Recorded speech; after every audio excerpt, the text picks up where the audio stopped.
to do a tutorial video on how to do a lunge and a Bulgarian split squat. And then obviously leading into a pistol squat. These two movements are pertinent to be able to do perfectly if ever you want to master the pistol squat, which is a really cool move to do. So a lot of unilateral leg movements will heavily recruit your quads because of the knee flexion, but there is one unilateral leg movement that I will show you today that will just work your glutes as well as your hamstring if that's more your fancy. But I thought I'd start with the lunge, so I got my broomstick without the bottom. I just unscrew the top. So if you have a broomstick, you can follow along with me. Just grab it, and I'm going to put on my shoulders to simulate a barbell. All of these moves you can also do with dumbbells if you don't have a barbell slash broomstick, and you do have some pair of light dumbbells. You can use them as well. Just hold them to your side, or even hold them to your chest vertically. That works as well. So we're going to start with the lunge, and in terms of lunges, you can do them differently depending on what you want to work. They will all recruit quads, hamstrings, and glutes, but depending on the variation that you choose, you could recruit more your quads, or you could recruit more your hamstrings and your glutes. So in terms of lunging, what we're gonna do is we're gonna get over here. I hope I'm not too close. And so this is a lunge. Most of you probably know what a lunge looks like. It's a pretty staple movement in exercising and is done in many workouts. So basically what I'm doing is I'm ensuring that my knee is not passing my toes. It is okay if it goes a little bit forward. Everybody's body is made differently. Just ensure that you're not, lunging like this. You really want to have your torso back straight, core contracted, and have your knee either above or behind your toes. So that's step number one. Step number two is you want to make sure that your knee is not caving in. So if I go forward, my knee is going in like this, and I'm not utilizing your glute medius and minimus, which is extremely important to get the full benefit of the movement, and will come in handy in other lifts to avoid injury. So just ensure that you are pushing out with your knee, not too much crazy. Just make sure that it's in line with your torso and your hip to avoid injury as well. Now, if you want to work more your hamstrings, what you're going to do with the lunge is you're going to do a wider stance.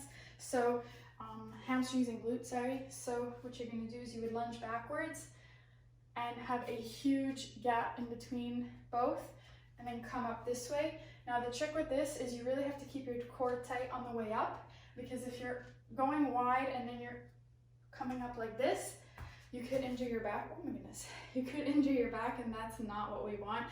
So you really also need to keep your core tight, especially when doing the wide stance lunge, to make sure that your torso is staying straight and you're just using your legs to come back up, not your back.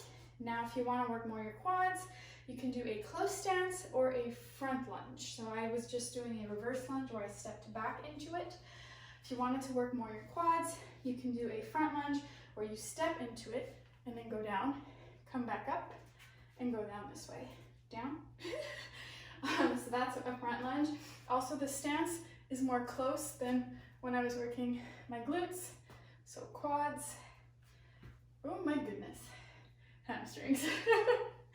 So that is the lunge. It is a very great movement to incorporate into your workouts. It is really important to incorporate unilateral work into your workouts because it helps avoid imbalances in your muscles and in your legs. So once you've been doing unilateral movements for a while, you will notice that one leg is stronger than the other. So when you do realize that, and you realize which one it is, when you start your sets, always be sure to start with that leg in order for it not to fall behind, because you usually have more energy in your first set than you do in your second and third set. So always start with your weaker leg when doing unilateral exercises. Next, we're going to be talking about the Bulgarian split squat, which is, I believe, the second stepping stone to achieving a full pistol squat. So what you're going to need is a chair behind you, a bench behind you, any sort of elevated surface. Just have it not be too high. Usually benches at the gym are a perfect height for that. I'm going to show you different ways to do the Bulgarian split squat. The Bulgarian split squat is primarily quads and glutes as well, but same thing as a lunge. If you do take that wider stance, you will be activating more of your hamstrings and your glutes. So everything I said about the lunge can go into the Bulgarian split squat. They are very similar. The only difference is that your leg is going to be elevated, so it's going to be going to be that much more challenging to execute. So I'm going to perform it in front of you to show you a common mistake that people do when doing the Bulgarian split squat. Let's just center this. Great, okay. So when going down in the Bulgarian split squat, some people tend to let their knees cave in, whether it be the one that's in the front or one that's in the back. Most of the time I see the one in the back caving in because people have a load that's a bit too heavy for them, and so they overcompensate by letting their knee cave in letting their knee cave in so that they can get up and finish the movement. That's not good. So you just want to really look at yourself in the mirror and make sure that this leg is going up and down in a straight line. So what I mean by this is some people, when they go down and they come up, it's so heavy that they'll slightly lean forward, which is no bueno, and their leg will go up, putting more emphasis on here and creating many imbalances. So you really need to make sure that your back leg is moving up and down in a straight line, that your knee is not caving in, and that your torso is tight and you're going up and down in a straight line. Now, if you want to feel it more in your glutes, there is a trick that I've learned. So apart from taking the wide stance, what you can do is you can lean your torso slightly forward. Because you're leaning forward, the weight from your torso is going to be placed more on your heel, which is why a lot of people feel their glutes better in that position. So what I mean by that is I don't mean like this. That's not, you still have to keep your straight back. This is no bueno. Could you see that? I don't know if you could see that. But what I mean by that is basically, okay, going like this and then going slightly forward. My back is still straight.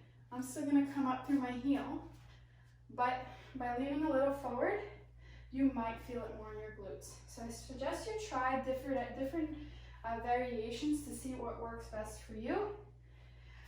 But it is a really good glute building exercise. It is one of my favorites to do in a workout, honestly.